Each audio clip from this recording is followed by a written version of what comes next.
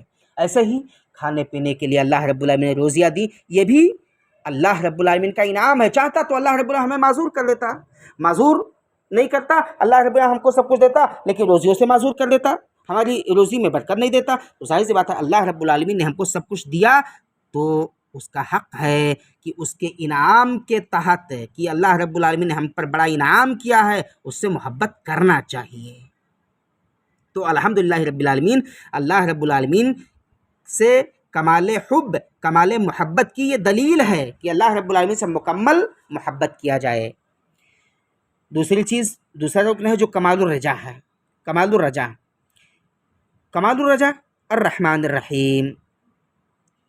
اس کا معاملہ کیا ہے کہ جو رحمان ہے، جو رحیم ہے، یعنی جس کی رحمت بڑی وسیع ہے، جو متصف ہے رحمت سے، تو ظاہر سی بات ہے جس کی رحمت بہت زیادہ ہو اس سے آدمی امیدیں لگائے گا یا کسی اور سے لگائے گا، ظاہر سی بات ہے جس کی رحمت زیادہ وسیع ہوگی اسی سے امید لگائے گا۔